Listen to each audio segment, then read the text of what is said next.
Former Detective Inspector Noel Browne, you're very welcome to Shattered Lives. Thanks for coming on. Thank you. So, you've had a really interesting career, more than 41 years in Garda Síochána, and it's fair to say most of it was involved in fighting gangland crime, not ordinary gangland crime, serious gangland crime. Before we go into your whole career, why did you pick gangland crime? Well, I suppose, I don't know whether I picked it or it picked me, but certainly from when I joined and passed out, came to Dublin, I always wanted to come to Dublin and serve in Dublin because I had an interest in crime in general anyway. Maybe I watched too much Kojak or something as a young fella, but from an early days in the job, as we would say, I was fascinated with people like Martin Cahill and people, criminals that you would encounter.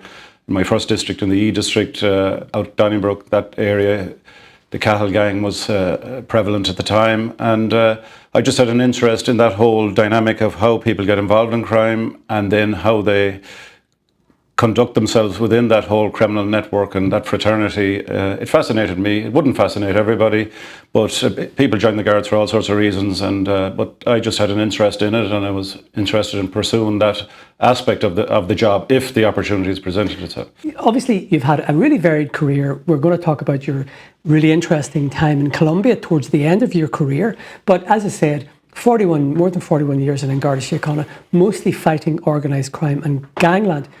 In that time, what's your estimation? Has gangland changed? Has it become more dangerous? Are the characters more frightening or more volatile? Yeah, well, of course, crime is, no more than society, is evolving all the time. And is it more dangerous now? I think it's more dangerous in some ways, in the sense that there has been, as you can see, obvious figures show that the level of gangland murders and shootings and incidents have gone down in recent years. And I think that's down to great work by Garda colleagues and other law enforcement agencies in the country. But what you also see is that the drug problem has become very prevalent, unfortunately, and then allied to that then is that whole area of drug intimidation of families and people who fall into debt, and that level of criminality, I would think, is probably worse now than it was. But we can't forget that back in the 80s and all the rest of it, there was very, very serious levels of criminality in the sense of jump overs and robberies and all of that sort of thing, joyriding epidemics and all the rest of it. It's a broad canvas of criminality. So it has evolved, and there is a huge problem still, and it's more. I think criminals have kind of changed a little bit in the sense that they're more cunning, in the sense that they tend to keep maybe a lower profile, but that doesn't mean that they're not causing serious harm and serious problems for very decent people in communities all over the country. And so therefore, I think the problems continue, they've evolved, but they haven't gone away, that's for sure. Okay, so a fantastic and varied career, but let's go back to the start. You joined in 83. Correct. Why? Well, that's an interesting one, I suppose, and I probably thought you were going to ask me that question. So I was born into, I suppose, a typical west of Ireland farming family in Kilmaine in County Mayo, just outside Kilmaine, and my parents were typical of the time. They were very law-abiding, hard-working people, and respect for law and order was endemic in the way that we were brought up, and respect for the institutions of the state. Absolutely no members of Garda Síochána in any shape or form in any of our relations or family or anything like that at all. Knew no guards at all. But I have to give a shout out here to Sergeant Paul McWalter, who was our local sergeant in Kilmaine, and he was a community sergeant before we knew what that term was. Those people that came all over the job, and he approached me after finishing secondary school and said, "What's your plan?" And to be honest, there wasn't a great plan. And he said, "Well, I've got a plan for you." And he said, "You're going to fill out these forms, and I think you should go to apply for the Guards." And at the same time, I attended a career guidance officer in Tuam, and that chap made me fill out some sort of a form. I can't remember the questions at this stage. And at the end of it all, he shocked me by saying, "I think you should apply for the Guards." So I did anyway, and suddenly within a few months I came 71 or something like that in 10,000 applications. And I was saying, well, next thing, 20th of July 1983, I'm walking in the gates of Templemore and saying, yeah, how did that happen? So it started. And was it a culture shock going down to Templemore for you? I think it was a shock, all right. Yeah, well, you know, you were walking into, I suppose, a barrack room mentality. And I remember my brother-in-law, Frank, from Cork, I had a sister married in Cork, she dropped me off on the way down back to Cork, and we lined up at the gate. And at that time, you arrived up at the gates, and there's big gates there in Templemore, and he was outside the gates, and we were shepherded inside the gates and lined up. And I remember him looking, and I looking back out through those railings and saying, "What have I got myself into here?" You know, because and then you were, you know, it was barrack room sort of, a lot of square bashing, as we call it, you know, a drill. Yeah, you were disciplined into some sort of getting used to working in a disciplined, rank-oriented organisation, which is something I'd never done. Obviously, it was a big shock to not just me, but I'm sure all the other lads and girls that were joining, and maybe still are. You know, I think it's a bit different now, but you didn't leave the training centre, as we called it back then, for weekends or nothing. You know, you got a weekend off every 8 weeks or something. You know, you were there, and you marched down to church on Sunday morning, whether you liked it or not, and all of that, very, very disciplined, and maybe it was good for us. I you know, maybe it was a bit too regimental, I don't know, but you'd certainly, I suppose, a shock to the system, you know. But anyway, we survived it. And so, how long was it before you were attested and you passed out? Was it 18 months or? No, well, basically back then what you did was you did 6 months in Templemore, and then in December '83 we were then due to pass out. And just to mention that at that stage, then we had the Don Tidy kidnap and that, and the class that came after me, and I mentioned Recruit Garda Gary Sheehan and Private Kelly were shot dead up in Ballinamore and County Leitrim at the time. So we were the first passing out literally a couple of days after that. So it was a very emotive time, but we passed out that Christmas, and 7 of us were sent all over the country, obviously, and 7 of us were sent to Donnybrook. And I remember my first outdoor duty was to be in at the ringing of the bells in Christchurch, which was kind of an interesting sort of a thing on New Year's Eve back then. Lots of people getting very excited and all the rest of it, and myself and colleagues were sent to just basically help do public order there at that, and that was really one of my first outdoor duties. So from then on, you know, you were in uniform doing whatever. Donnybrook was a district, but a lot of embassies still is, I'm sure, but this was just not too long after the British Embassy riots, so every tour of duty we had to have 4 or 5 people down around the embassy, and other embassies as well, and a lot of protection duty and that sort of thing. So I was lucky I had a good sergeant that would basically give us younger fellows, recruits, rookies, a fair crack at the whip and get us out and about as much as we could to get us some experience and that, you know. But I did eventually look then to move, because I felt that it wasn't the, you know, I wasn't, you know, if I was ever going to test myself as a guard, it probably wasn't the best place to be, spending 60 or 70% of your working tours on static protection posts and that. So I applied to go Northside basically, and ended up in Santry. Was that much of a difference? Was it a culture shock? Yeah, well, I suppose it was, yeah, because I wanted to, I suppose, ultimately I wanted to see if I could hack it, maybe if that's the word, as a member of the Guards, and the place to do that, maybe take a walk on the north side, might be a joke or whatever, but anyways, that's where I ended up over in Santry, and suddenly I was on, instead of doing a unit of 30 or something like that, protection posts everywhere and all that sort of stuff, and then suddenly I was on a unit of 5 or 6, and it was typical patrol car duty, beats in West Coolock and all these sort of places, and yeah, it was a different different dynamic there, but very interesting, you know, and that's what I wanted to do, was patrol places like Ballymun, and you know, I felt that every single tour of duty that you were out there, you were actually doing Garda work, you know, whether it was in the station dealing with people coming to the window, or whether it was out in the patrol car responding to calls. You were just literally, that's what you did 8 hours a day, every day, as apart from not getting that opportunity, and that was a chance to, you know, do the work that you were trained to do, I suppose. And so in areas like that, you know, places like Ballymun, Coolock, was that your first introduction really to elements of gangsterism or gangland? I suppose it was, but I mean, I shouldn't lose sight of the fact that, you know, in Donnybrook, there was a lot of crime happening there as well. I mean, most of the criminality would be committed by people coming from outside that district and coming in there, but there would be crimes every other day of the week. There would be burglaries, and there'd be the stolen car epidemic was a big thing at the time, and so when you were there on nights or whatever, you were going to encounter criminals. You know, it wasn't, but probably on a different level.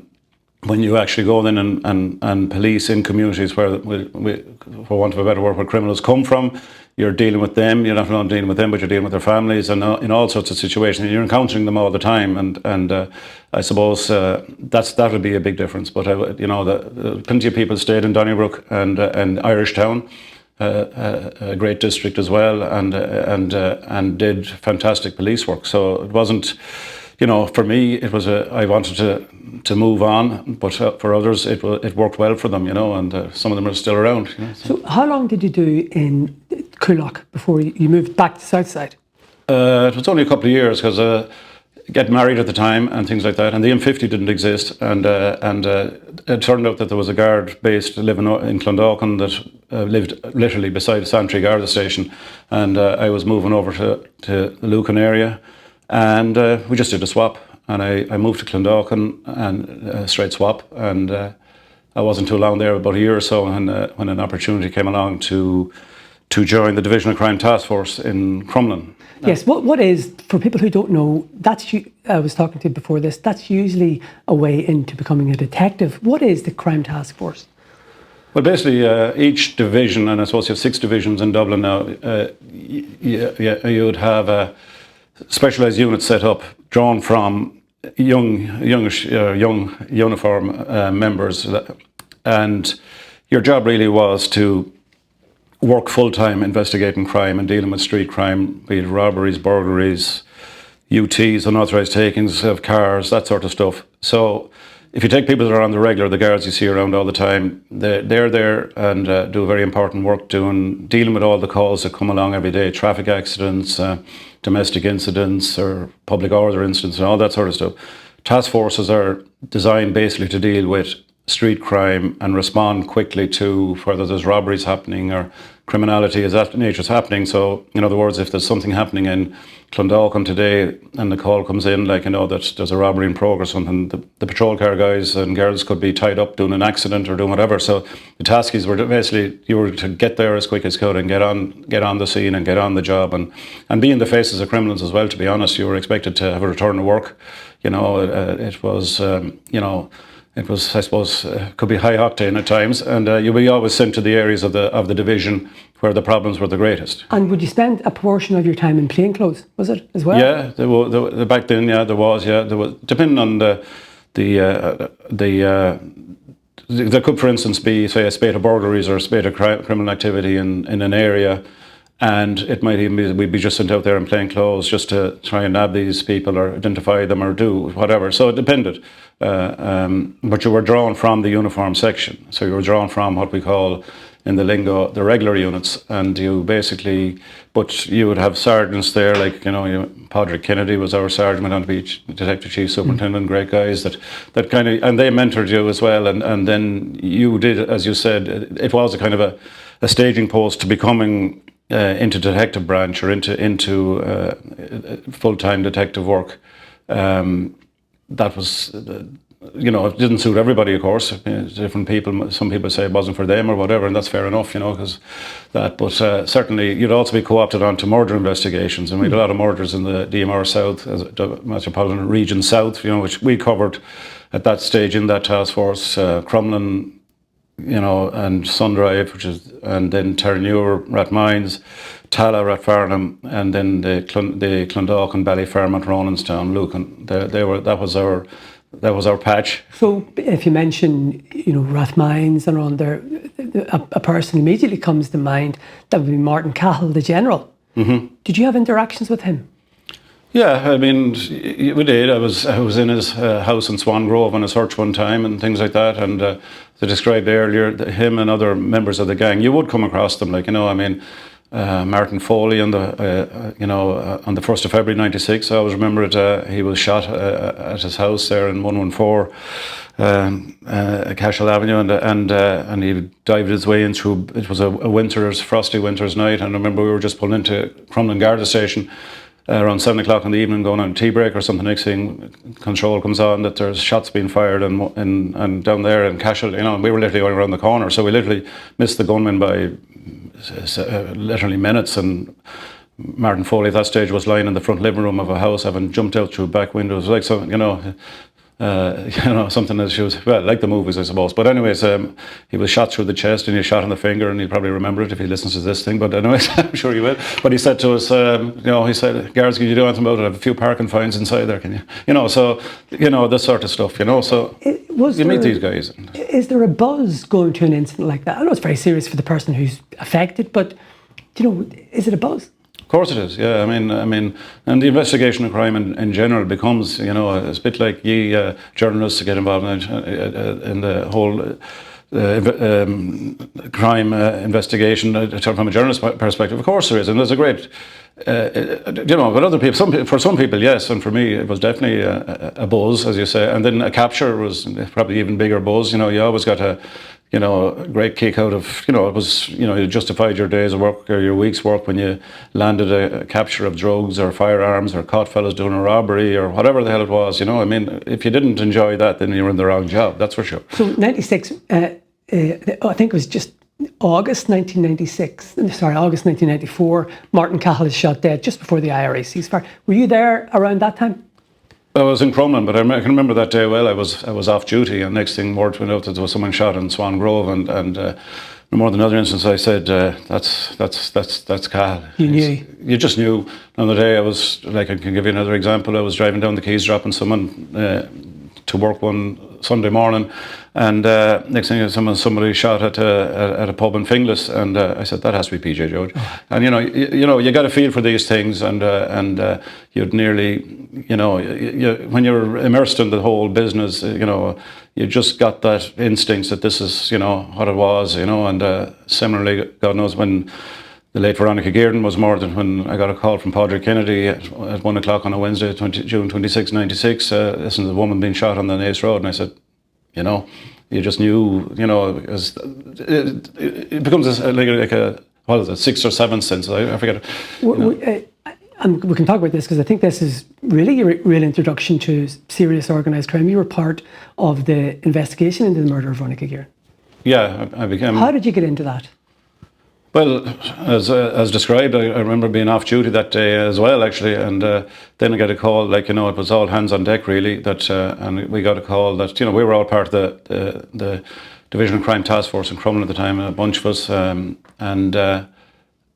Padraig called us, and said, listen, you need to get into Clondalkin as quick as you can. This is, obviously, it's a murder, but and as has happened in other murders, there was Gangland murders happening at the time as well, and we would be called in to augment and support the detective units that were in those districts or whatever to assist in the investigation. So in that one, we were, because the late Veronica Guerin had been in court in Naas, we'll say, on that day, we were dispatched down to Naas and just basically to kind of take hold of the scene down there and just grab as much information as we could, the list of the attendees in court, because somebody had to be seeing something to give the off in terms of the way she would have been targeted, etc. So I remember being down there, and we set up an incident room in Naas Garda Station, and we were down there for a couple of months, and we must have had about 400 maybe 500 tasks alone that came out of that particular aspect of the investigation. And then I was asked to get involved in to join the main investigation team, and we had... Did you become a detective then? Was it formally appointed? Well, actually, there was a bit, what happened then was, actually, around the same time I was on the promotion list for sergeant, and that was due to happen in that September, and it did happen, and I was then due to go for 2 years to Templemore as a training instructor for new recruits, but things had moved on. I and a good colleague, Seamus Nolan, were co-opted onto what was called suspect elimination teams. And so we were given a list, me and him were given a list of suspects that we would go out and just cold call, basically. And, you had a list of people who might be capable of being involved in something like that or might know something about it. So there's no hindrance to the guards going out and just asking people questions. They can tell us to sling our hook or do whatever you want. But anyways, we Seamus and I worked together on that for say the months of August, July, August, and then I went down to Templemore. But one of the people that we had on our list was a chap that became quite infamous after as Russell Warren. He was one of the, what's the word? The people of interest, maybe. Yeah, but he later on, just for anybody who's young, he later on gave evidence in the trial of Gilligan, John Gilligan, for the murder. And Ramin, yeah, yes. Correct, yeah. So what happened with him? Well, basically, we had him on our list of suspects people to go and talk to. So he was a slippery character, but eventually we tracked him down one Saturday to his house in Headerview Lawns in Tala, and he had a business at the time of cleaning show houses and things like that, and his wife was also a childminder and things like that. So he gave us an alibi for the day of June 26, 96, and on that day, actually, the European Soccer Championships were on. England were playing West Germany. So he gave us a story about being in a pub in Rathgar and drinking there during the day and watching the match and placing bets and all the rest of it.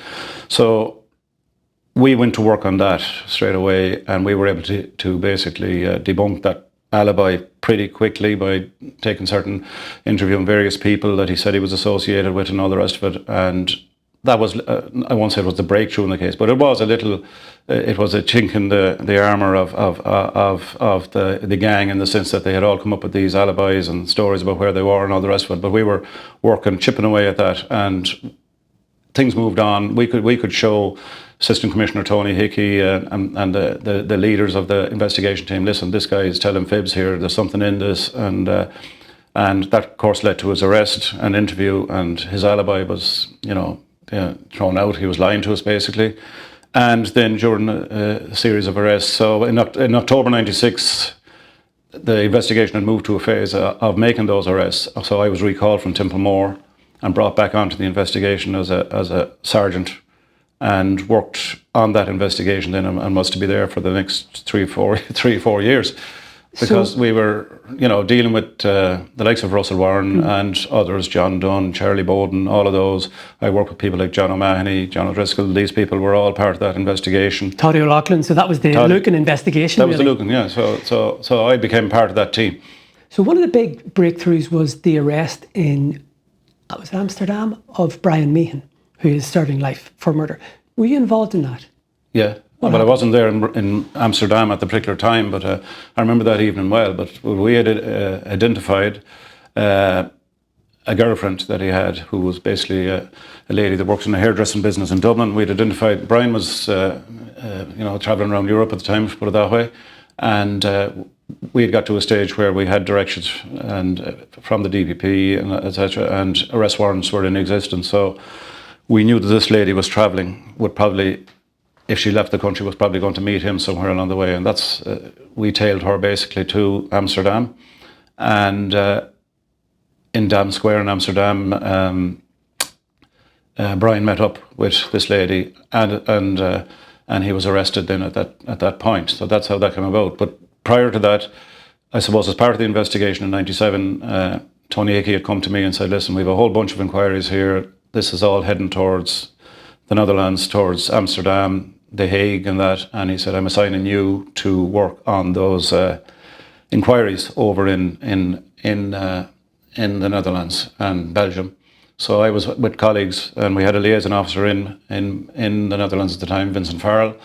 And so I suddenly found myself on a plane to Amsterdam, and this was the start of my international career, if I want to call it that, if I want to be so bold as to say that. But that started me off in the whole world of working with international colleagues and seeing how all that pans out, and I suppose I was at that from then on, really, for the rest of my service, really. And what about your interactions with John Gilligan? Yeah, well, I mean, my first interactions with him was that basically is when we met him at RAF Northolt, when we were basically we flew over there with the Air Corps, and we were arresting him on foot of the arrest warrants. I'd been back and over to Belmarsh as well, actually, now that I think of it, and because he fought his extradition as hard as he could. So anyway, his extradition was duly ordered, and we were at RAF Northolt, and I was the one that basically met him in the famous blue and yellow suit and all the rest of it, and he wanted to put on his suit and his suit of clothes and all the rest of it, and I felt he looked all right the way he was. And joking aside, I said, by the time we get to court, we're not going to mess around here changing clothes inside. You know, it's a small enough aeroplane. You can put on your suit when we get to the special criminal court, which he did. And but those photographs of it appeared anyway from you guys, and of course that picture, I suppose, it gets mentioned to me every so often, you know, and that. But that just came about that way. I mean, what was he like to deal with? John is well, actually, he was, how would I put it? A bit of a character, I suppose, is the way, you know, we can't lose sight of what he was involved in and talking about these things and all the rest of it. But I mean, one of the first things he said to me when I was taking off, the UK guys were taking their handcuffs off him, and I was putting on the Garda handcuffs on him, and the first thing he said to me was, "You do realise you're kidnapping me, you know?" And you know, and I said, "Well, you're coming with us now anyway," and that's it. So in we go, and we're on the plane, and he was fine. I mean, I was handcuffed to him the whole way back, and he'd crack an odd joke. Did he make small talk, crack jokes or anything? Not much, no. But I remember when we all were in the big convoy heading down the Nace Road, like, you know, and again, I'm sitting beside him in the bus, like, you know, and he said I'd murder a chicken and chips, you know, and we're passing McDonald's. He said, I don't suppose you can get this crowd to pull over and we get a, you know, and you know, that would be him, you know. I mean, you know, you're not going to be palsy-walsy with him, but he would try and, you know, and I saw him around after, and he'd be that sort of a character, you know, a bit of a Jack the Lad type. And just come back, when did you form an opinion, or the rest of the investigation team? I know Gilligan was acquitted of the murder, but he was charged with it, and his gang, it's safe to say his gang was involved in the murder of Veronica Guerin. When did it become apparent that the Gilligan gang was involved? I mean, on the spot there, because I suppose in any murder investigation, when you start out, there was a bunch of suspects and there was a lot of information piling into the incident rooms about this, that and the other. And what you do is, as an investigator in terms of a murder, is you try and rule people out. So in other words, if there's information comes in that Joe Bloggs carried out the murder or whatever, or his gang did it, well, okay, and one of the things you're doing as part of the suspect elimination is to like, okay, how can we put this guy out of the picture, you know? And if they keep coming back and keep coming back and keep coming back, and you can't get them out of the picture, well, then there's something in this, you know. So it's a kind of I suppose, an evolution of the way like you start out with. I mean, we must have interviewed, I don't know how many. I mean, those thousands of statements taken, those memos of interviews with various people all over the place, and then the field starts to narrow and narrow and narrow, and when they aren't going away, there's a reason for that, you know, and if you can't put them out of the picture, well, then they're very much in the picture. So over a period of months, and it didn't really take that long, really, because we knew we were onto something, like the Russell Warren thing that I just described. That's a typical example of that. I mean, he gives us basically what's a cock and bull story about being in a pub in Rathgar watching the match and all this sort of stuff, and we were able to debunk that. And so straight away, he's got something to hide. So, no, we weren't going to go for Gilligan at that stage or anything like that. And then Gilligan left the country, and others as well.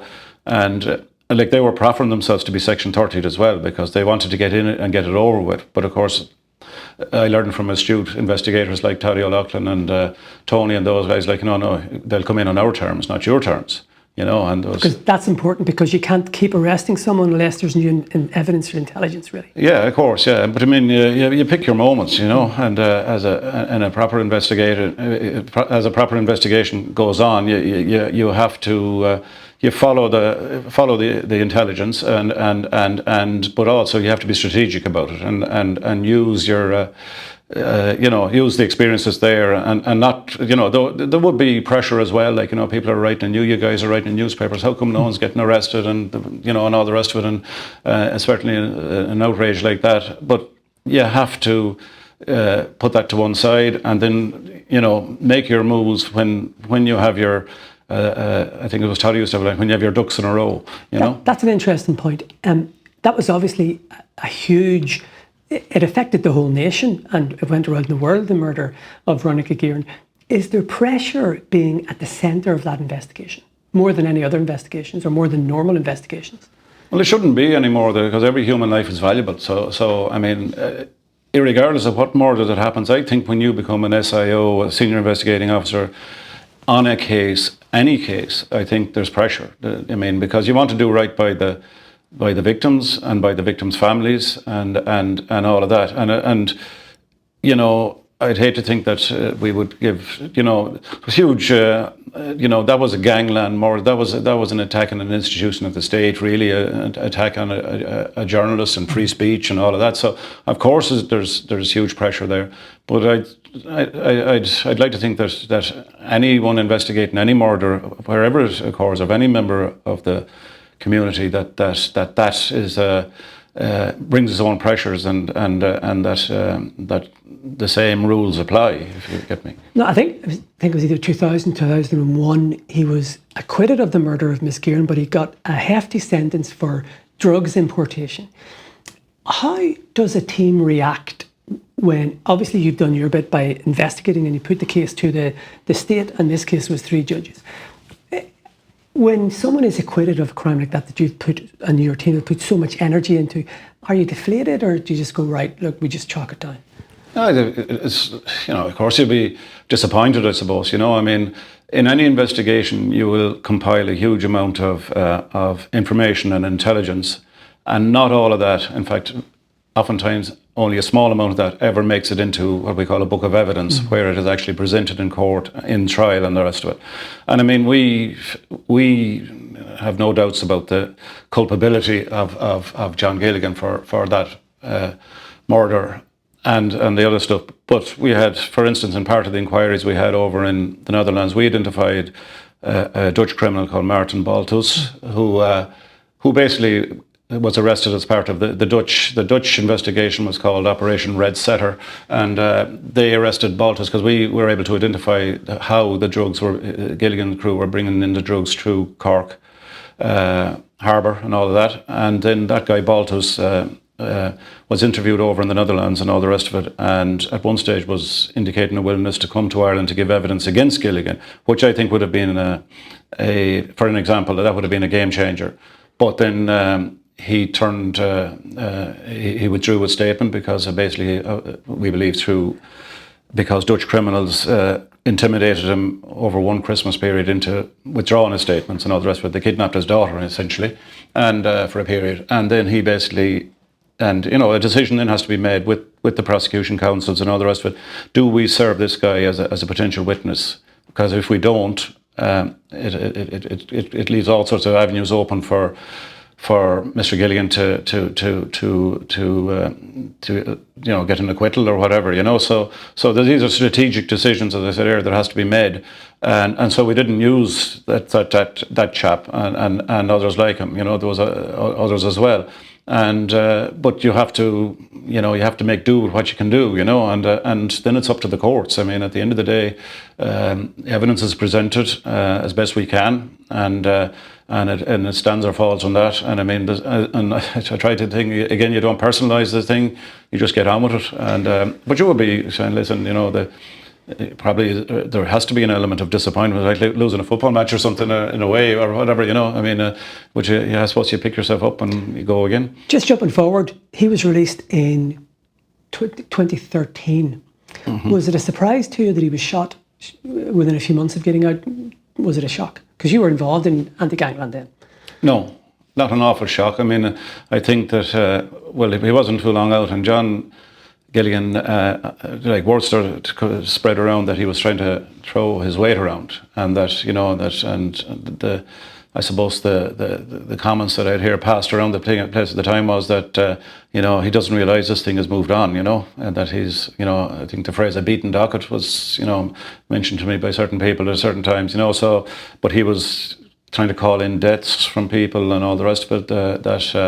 Yeah, and he was annoying people, I think, really, you know. So when you start annoying certain people, you know, there's a strong possibility that he would be getting some sort of retribution on him, you know. So I didn't know whether, you know, I think they're separate to me, and I mean, I don't know everything that went on in any given thing. I think he was served with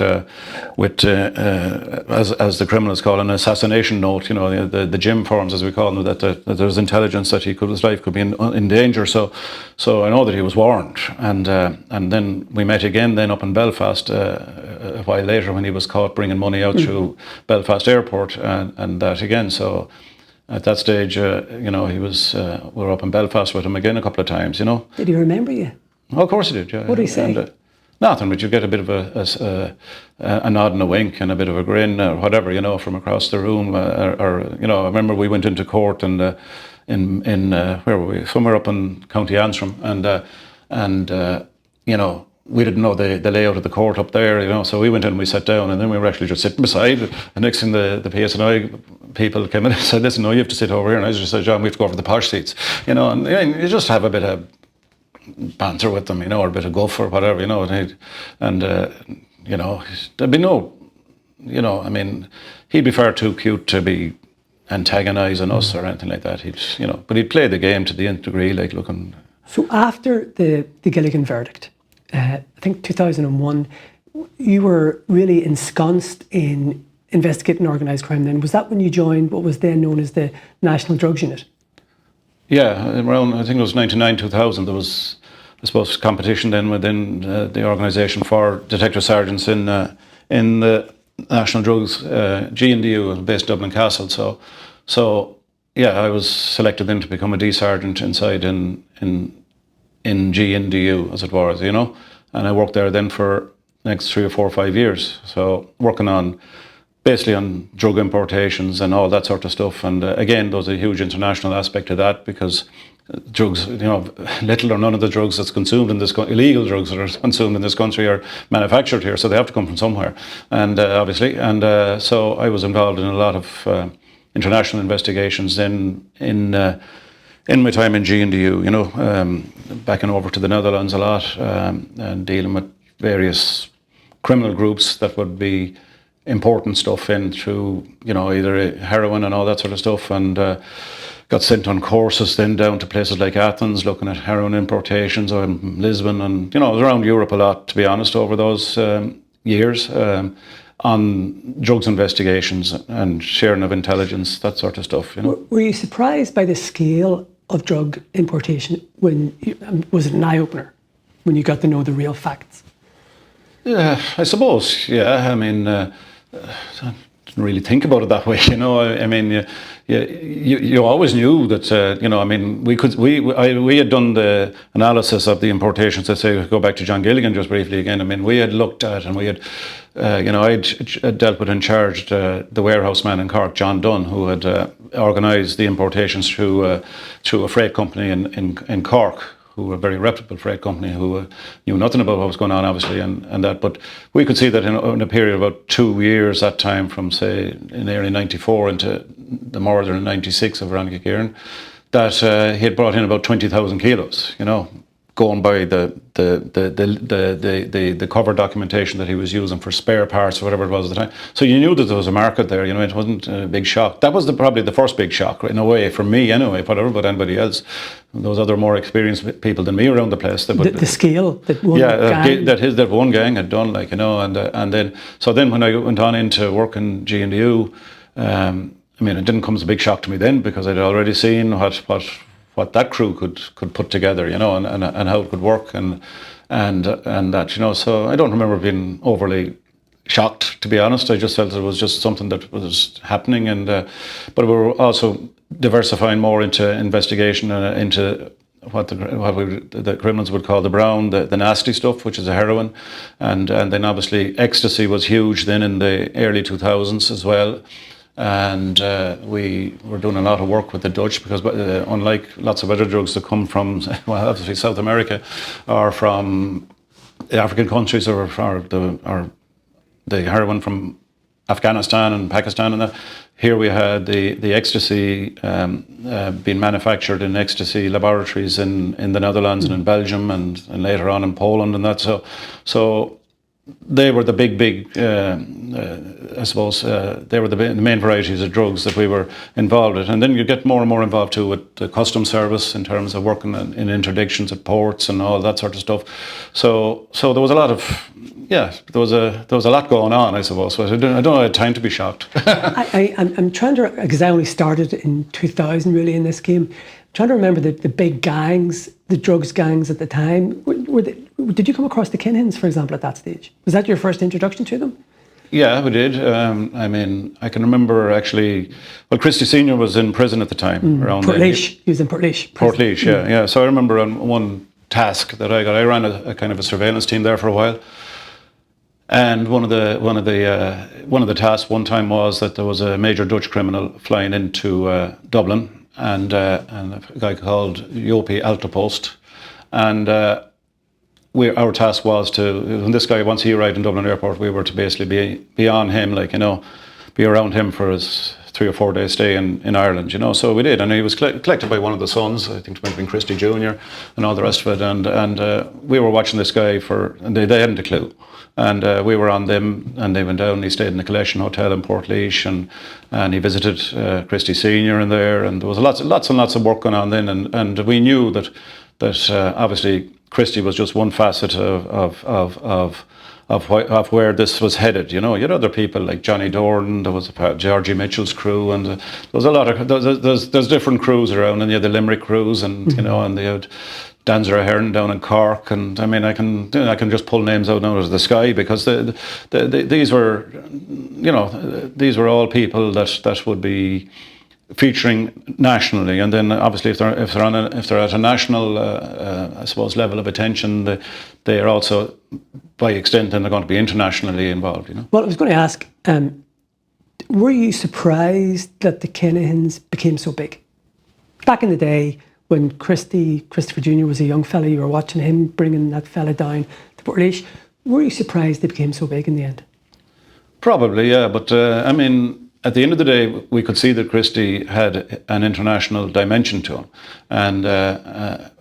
and for instance, when we did those searches at different times. I remember turning up checkbooks and documentation which linked us to a fellow called Terry Dillon, aka Father Ted, he was known as, from Surrey in the UK. And I mean, obviously you get on to your UK colleagues and you say, well, who are these guys? And they say, well, they're linked to this, that, and the other. So you can see you build up your the picture emerging here all the time, So no big surprise that this guy has an international reach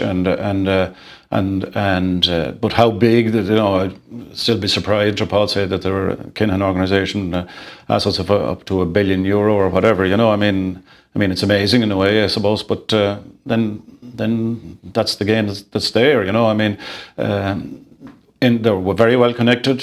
So, and obviously well able to carry it off, as it were. You get some people who go abroad and try and punch above their weights and all the rest of it, and they end up in a bad place. And I can think of people that we investigated at the time, like Suggs and Coates, the so-called Westies from Blanchardstown, who went out and decided to try and make a name for themselves over in the south of Spain, and that didn't end well. So you have to have a certain wherewithal about you to be able to operate in those realms of criminality. Now, we're going to talk in depth later on about Kinahan, but before we move on to somewhere else, how did they get so big, in your view? Well, I think, I suppose, if it's credited, it has to be down to the Christie Senior and another man that gets mentioned there as a kind of an associate as well as John Cunningham and people like that. You have to put it down to the contacts again and their ability, as I just described, to work and to survive in that. I don't think I'd be able to do it or whatever, I mean, and they obviously able to ruthless enough to enforce their will on others, and then having the knowledge and the ability to broker deals, whether it's with other criminal groups in Europe or further afield in Latin America. They have to be able to carry it off, I suppose, on a couple of levels, So there you go. He just had a certain skill set that maybe matched the time or something. Yeah, well, you all hear the stories about Christie Senior, but he learned a few languages and all the rest of it. So that's not your average punter that you come across, and there's a lot of truth in that, and even refused early release to finish out up in university course. This is all well documented now. So that's not your typical gangster, shall we say, who if they end up being locked up, they can't wait for the day that someone opens the door and says you're out, and looking at the date on the cell door. So that's a different sort of dynamic than your average. Have you ever interacted with Christie? No. You have with Daniel? Daniel, yes. Yeah. What's he like?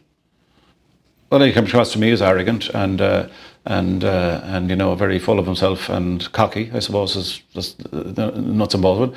Not in the least bit aggressive or anything like that towards the likes of me, or that, as I would see it, senior criminals know that there's always going to be people like me or detectives really on their case or around them, or it's just a fact of their working lives, if you can call it that. So, but would be kind of a sneering sort of an attitude, and like, who do you you haven't a clue really, have you? They would think that we hadn't a clue about certain things, but we might not have known a small bit more than they actually knew. But you would have had him in the interview room? Yeah, we had him in one stage we searched premises belonged to him, an apartment that he had out in Rathfarnham, and we found, I think, something like 5,000 in cash and in 50s, and when we analysed that money, now he wasn't there at the time, so I had to smash in and make bits of a nice mahogany door, but there you go. And about 10% of that money was forged 50s. So we had an arrest then for Daniel, and we arrested him and brought him into Cavan Street, and he was questioned there about the 50 euro notes and all that, and he denied all knowledge. He said nothing, basically, which was within his rights. And then he was released, and we sent a file to the DPP, and the DPP came back no prosecution, which again is fair enough, because the question was, how could only 10% of the money was forged, so how could we say that he knowingly knew that 10% of that money was forgeries? So fair enough, that's it. It's game over on that then. But he did complain about you. Oh, he did, yeah. He wasn't happy about his mahogany door, I think, and he made a few complaints about being harassed and, that he was getting a lot of attention. But how many complaints did he make about you? Well, I don't know. I think there was about 6 or 7, Okay. but by the finish, he made that to the complaints authority at the time, and I mean, that was fair enough, but I didn't think it was going anywhere. I wasn't lying awake at night worrying about them, because we acted under the authority of district court search warrants, etc. It was all done correctly, and everything was kosher from our point of view, but I think complaints didn't lose any, that could be just par for the course anyway, So it's almost like a game, is it? Yeah, they can. Like, if they think that some criminals, if they think that they, if we give the guards enough hassle, they won't. Like, that was from the Martin Cahill playbook. If you go back, he'd strip naked on the street or something like that, because the next time that the guards see me walking down the street, they go, "Oh, this is too much hassle," So there's a bit of that goes on, of course, give them enough hassle back and they'll leave you alone, sort of thing. Just last question about Kinahan for the moment. When he was in interview, you said did he take the no comment route, or did he answer questions? Nothing at all. No, it was like we weren't there, So that was his strategy, just to ignore you? Yeah. Okay. Yeah, fair enough. That's the way he wanted to play it. I want to take a bit of a detour at the moment, because I think around 2006, was it, you moved away from the National Drugs Unit into a unit called Chiz Handler. And you played a very important role. Now this is very interesting subject. What is a chiz?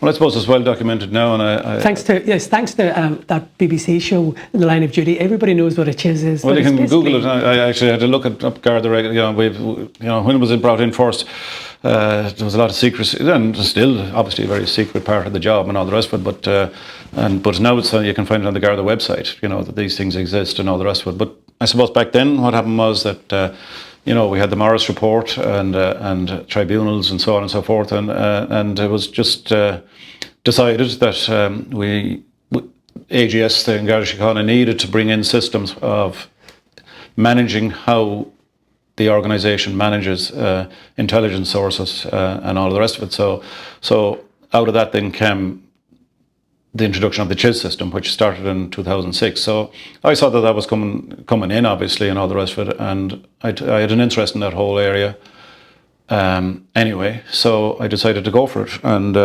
so basically what happened was then, and I'm sure it probably still happens, I'm not in it, obviously, the job anymore, but basically if you apply to be in those sort of sections, you're put through a fairly intensive assessment program.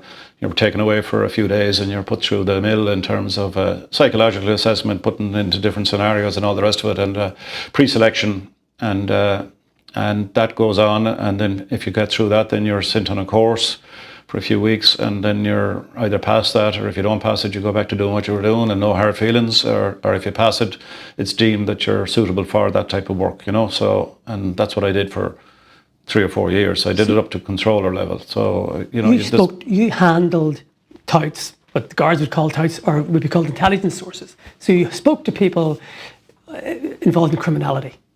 Oh yeah, well, or in and around criminality for sure, yeah. So, why did you find yourself forming a bond with certain criminals? One of the first things that we were taught of that is that, that this is a business arrangement that you're into with these people, whoever they may be, and the number. Before you ask me, the number of reasons why people might want to be in that place is as many as the people that are in it, and that's why systems are and fairly rigorous systems are brought into place to manage that whole relationship, because it's fraught with risk in terms of the motivations why people might want to give information or might want to lead you up the garden path. So you need certain people to do that, and then you need to be able to constantly assess and reassess and risk assess and re-risk assess that relationship all the way down the line. Because as was said to me at a very early stage, even before by experienced people, this is a business arrangement. This isn't your best pal or anything like that. These people are willing to sell out their own kith and kin for whatever reason that it might be. It could be for revenge reasons. It can be for many reasons. So therefore, what would they do to you? Just think about that one. So it was never a situation where these, that you were forming bonds or anything like that. Or if you did, I think you were on the wrong job, because again, you'd have to be very, very strategic about it. Is that the word again I'll use? And that you had to be determined to keep that distance, and always knowing that the day will come when this is over, and this isn't for life, But was it sort of cloak and dagger stuff, secret meetings at night and secret locations and all that sort of stuff? Absolutely, yeah. Basically, there's a whole training program. There's a thing called defensive surveillance training and all that sort of stuff that people that are in that game go through, and there's a tradecraft around how you arrange all that and how you protect yourself, protect them, and protect the organisation. And that's a very important piece of work. And that's why you need to have trained people that can do that and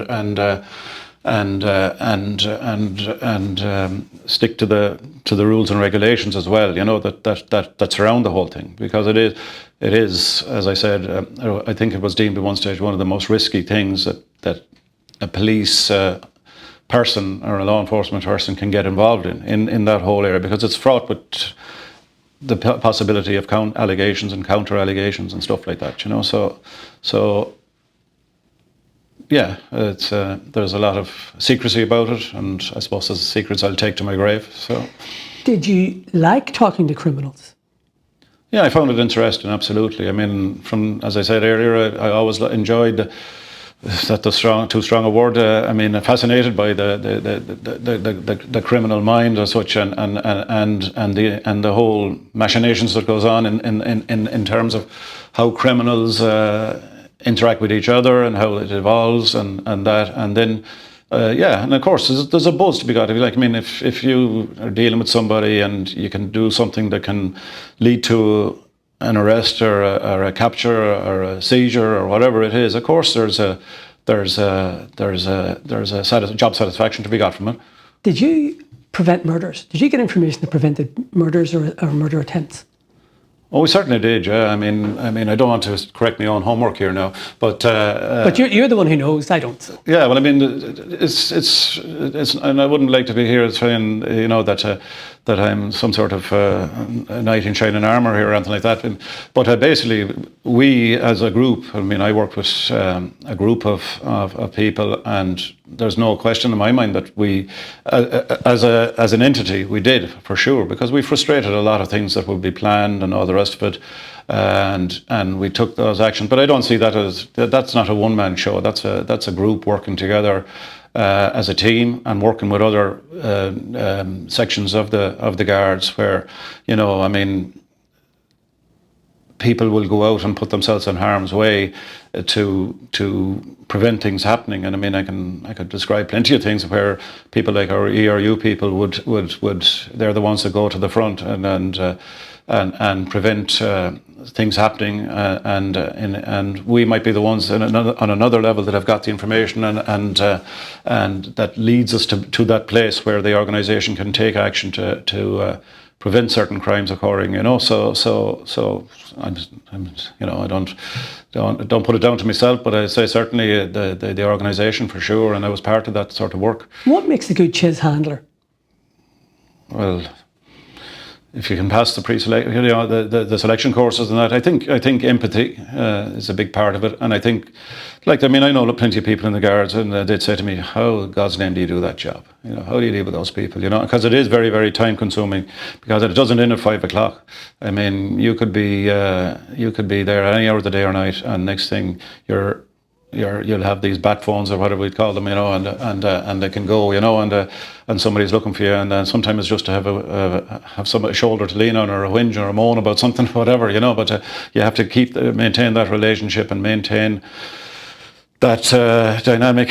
So you need a lot of patience, and you need a lot of resilience, but I think crucially, you'd want to be able to not to look at people on an even keel sort of thing, not be looking down on people, or people end up in all sorts of situations for all sorts of reasons, and I think you need to be able to put your Garda hat to one side as well. We were one of the training things in it is that you lose the Garda speak, as it were, that we've all familiar with, and that you talk at that level. I mean, remember certain things, we would say industrial language might be used quite a bit, we'll put it that way, and all of that sort of thing. So you need to be able to operate at a certain level, but at the same time maintain the standards that the organisation demands of you. So, well, I presume it was a worry through no fault of your own that you'd be worrying every day that one of your chiz might be rumbled and shot and killed. Yeah, well, I mean, those risk factors involved, yeah, for sure, and all the rest of it. But if you're happy that the guidelines are followed, and if you're doing things in the correct way, then that shouldn't happen. And I mean, of course, you'd always have concern for these people, and a lot of your time would be spent talking about doing things that would put them in harm's way. You know what I mean? People might proffer to do X, Y, or Z, or listen, I can go to a meeting next week. There'd be certain situations when you say, we would risk assess that as well and say, no, you're not doing that. And I mean, you have to play it at a very, it's the first rule of the guard's job is to preserve life and property and all the rest of it. And so the last thing we want to be doing is creating problems. So that's where the crucial piece of the management comes into it. And you'd be hoping that would work. And why do people become what I would call informers? Well, I think I just said there's as many reasons as there are many people. You get people who are motivated maybe by revenge. Maybe something has happened in their community or within their family that was committed by, they believe, somebody else, and they proffer themselves to the guards.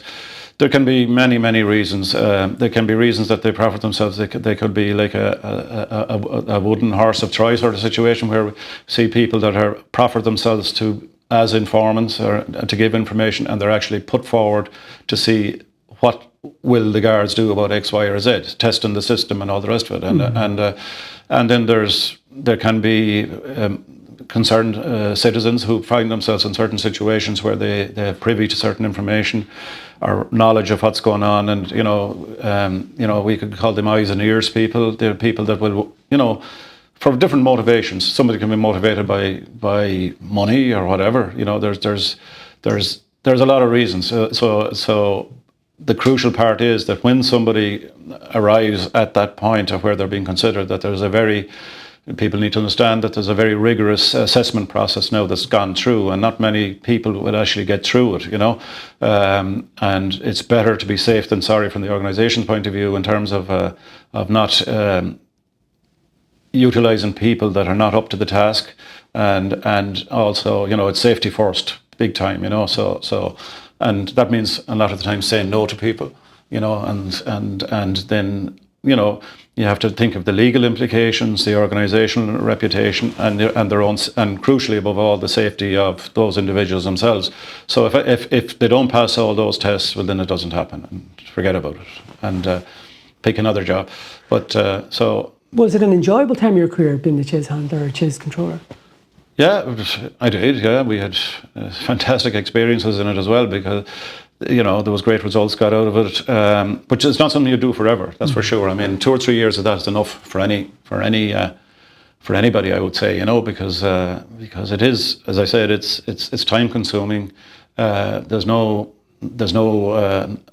Okay, you're going to knock off and go on holidays or something like that, maybe. But generally speaking, we used to joke, like, if you're at the airport or something and you saw somebody you didn't know, some fella or girl with 3 or 4 mobile phones in front of them, or something like that, they were either a chase handler or else they were a drug dealer, So, because there would be a lot of that goes on, and you'll be just keeping a watch and brief all the time. So it was very, very intrusive in terms of lifestyle, So.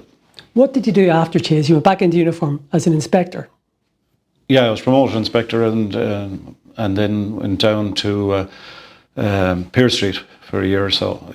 There's a kind of a thing there that you, on promotion from specialist sections, that you go back to blue, as it were, and work for a year or whatever, and maybe some people don't ever come back. They go back to specialist areas or whatever. But in my case, went down to Pearse Street and became a unit inspector in busy city centre station, and worked there for a year and a bit or whatever, and it was a big change, and I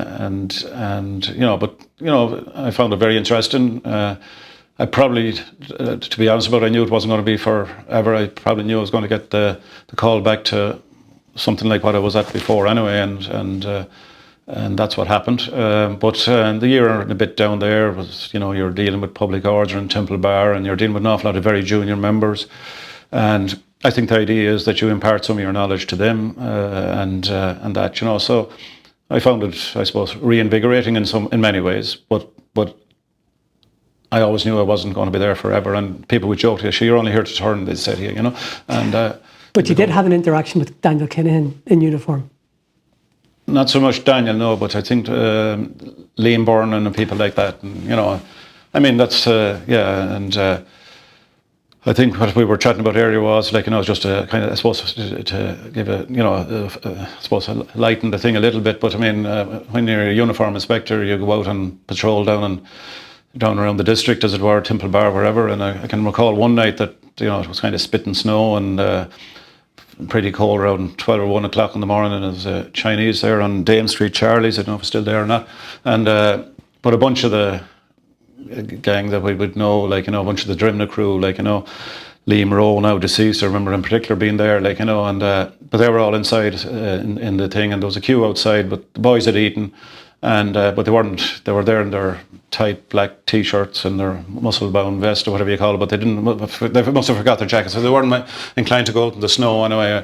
And so the security man there was having a bit of trouble getting them out. So guards were called. So that arrived in the form of me and a colleague, a young guard who wasn't the tallest in the world, And I walked in and I said, and of course they looked at me and said, what's you doing here, sort of thing. But a little bit of that and a bit of banter, I think it was Liam Rowe said to me, nice of you, Browne, to bring out your young fella for a walk, this sort of thing, because the guy with me wasn't the tallest, and you'd have a bit of, then I said, lads, escape, out, and they just kept and left, but you'd have that bit of interaction with them in that way, and we used to call Liam Synatogen Head because he was a bit, he liked a suntan, so there was all this sort of thing would go on, I mean, you don't take it too serious. There's all a bit of guff flying, and sure, so what?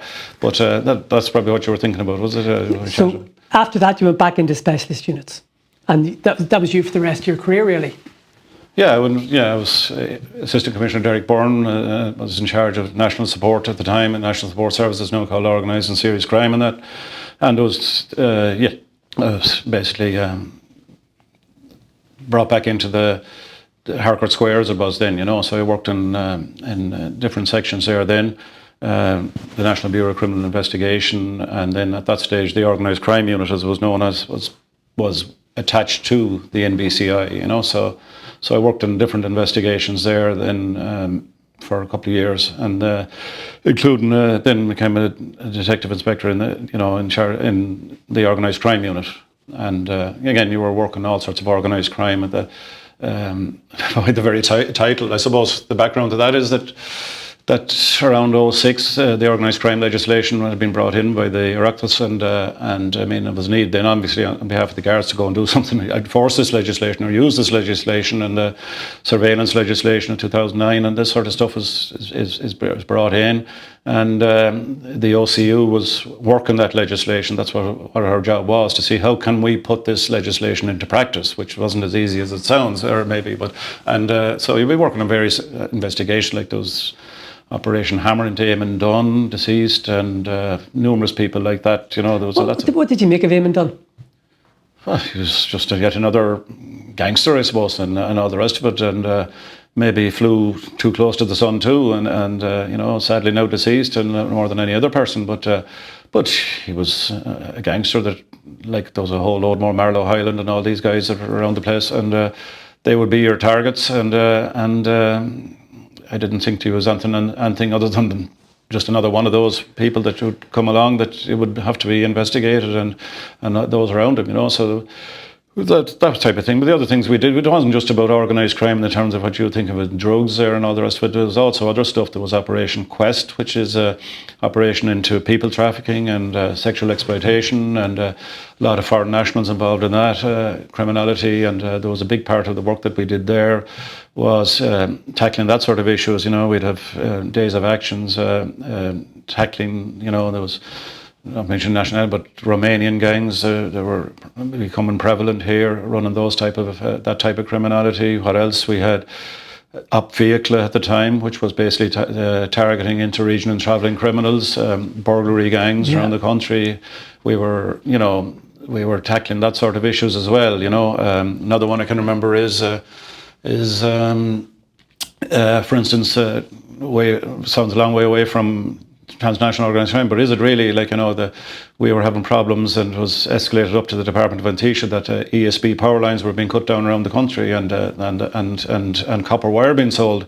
And this mightn't sound like the biggest crimes in the world, but down in County Galway, there was an American company threatening to pull out of a planned expansion down in Athenry, I think it was, or building a factory in Athenry, because we couldn't guarantee the bloody network. And so we had a big operation into that, and we captured 5 Romanian nationals that were a professional gang. They were here cutting down wire, and we worked closely with the ESB and other utility companies, metal theft programs. There's a whole range of things going on. So we worked on all those sort of things, and it was a great result. I got as much pleasure out of catching those guys and putting a stop to that particular form of criminality, because it was threatening jobs in a company in the west of Ireland than you would just as much as you would in having a capture of heroin or whatever it was, because all of this sort of stuff threatens the institutions of the state. So you're trying to do your best to tackle whatever issues that are put in front of you, and there can be many things, many areas. Let's go forward to 2015. Now, there were a couple of things that happened that year that were very significant. The first one was the Organised Crime Unit and the National Drugs Unit was merged to become the Drugs and Organised Crime Bureau. You were involved in the creation, or the marriage, I suppose, of those two units, were you? Yeah, it was, because I was one of the few people that I suppose had served in both. And the decision my Commissioner Noreen O'Sullivan at the time was that, and one I fully agreed with, and to be honest, I thought it should have come, pity it didn't come a lot sooner, because the OCU and the GNDU, oftentimes you're targeting the same people and the same groups. And so rather than targeting the criminality or the product, I always believe myself that we should identify who the criminals are, and then target them and catch them for whatever criminality they're involved in on a given time, because they will morph from one thing to the next. I mean, it isn't that I'm a drug trafficker now and I'm going to stay drug trafficking. They'll do anything that turns in a handy euro or more or whatever. So it's about identifying the criminal threats, the groups, to my view, and then saying, right, well, how can we go about dismantling them, disrupting them, and maybe even prosecuting them if we can get that far. So that's where I felt that the OCU GNDU amalgamation was the way to go, and that's the way it went. September 2015, in Spain, Gary Hutch is shot dead.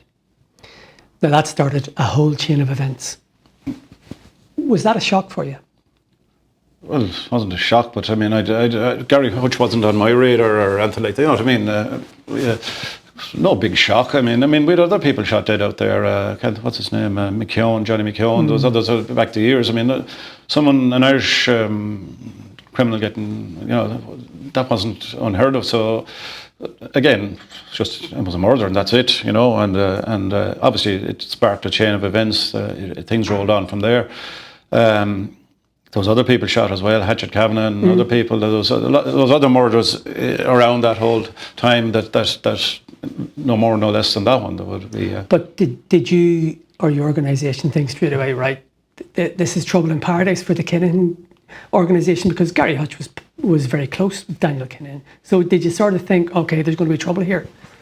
I don't remember thinking that way myself. Maybe other people in the organisation that worked specifically in the intelligence branches and specifically might have had some inklings around all of that, but I don't remember having that myself, particularly, that wasn't on my, whatever I was doing at the time, and that particularly I can't quite remember, but we had other things going on, like, we had tiger kidnappings, we had a lot of stuff happening, so, a murder over in Spain, okay, that's happened, we can see, and then you look at how that fits into the bigger picture, but we were, I think also the thing to remember is we were very strapped for resources in those years leading up to around then, because obviously we'd had the financial crash of 2009-10 and all the rest of it, and abiding memories, a lot of those periods was that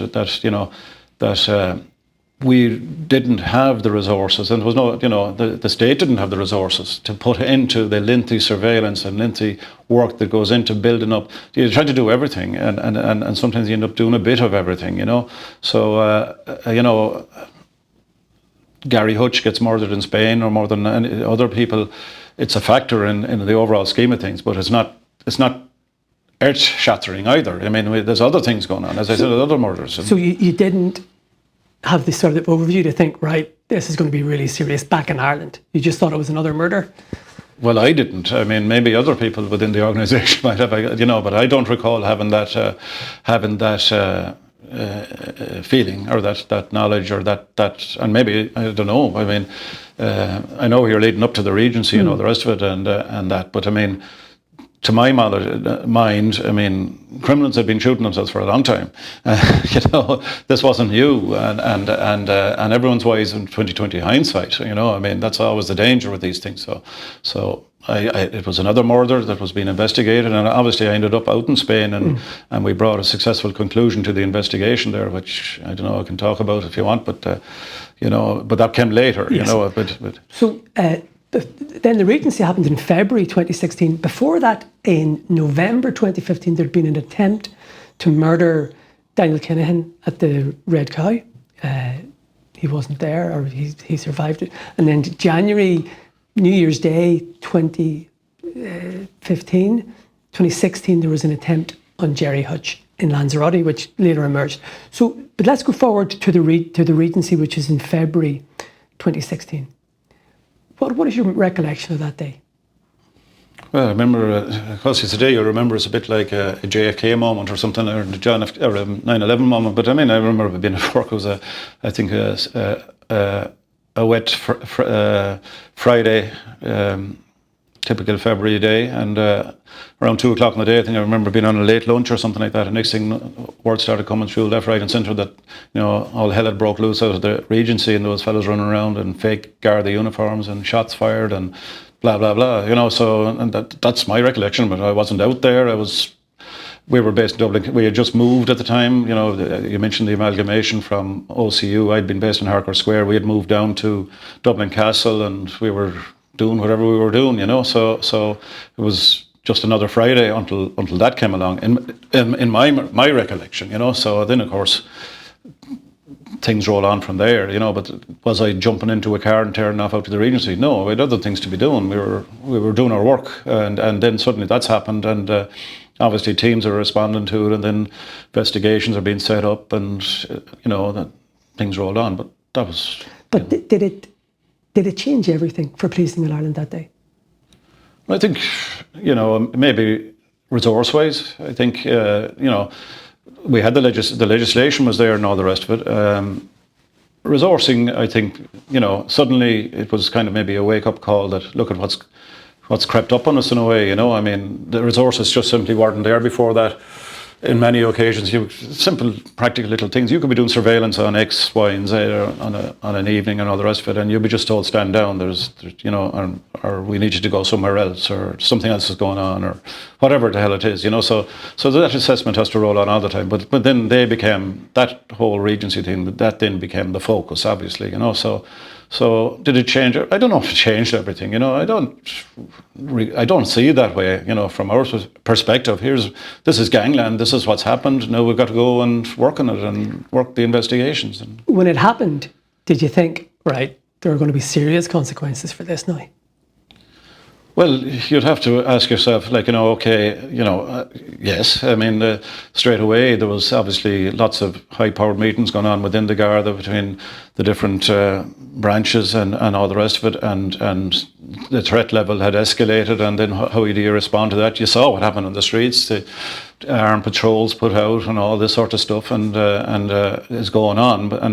So I wouldn't be involved in that because we were involved in the investigations, and I suppose and that side of things. But on the other levels, you saw that we at this stage now at ASUs, armed support units have been brought in, and lots of things were happening in the organisation that were beneficial then, because you have the overt response, I suppose I'll put it this way, to incidents like that, and you're trying to prevent further incidents, or by having a very overt presence in certain areas of the city and all the rest of it. But then you have a covert response, and that would be more where I was coming from, and that's what people I work with, because what we were doing was, right, okay, that's one piece of it, but the other piece of it is we have to get around those people. We have to use as I mentioned earlier, the legal tools, the legislation, surveillance legislation, all of that sort of stuff.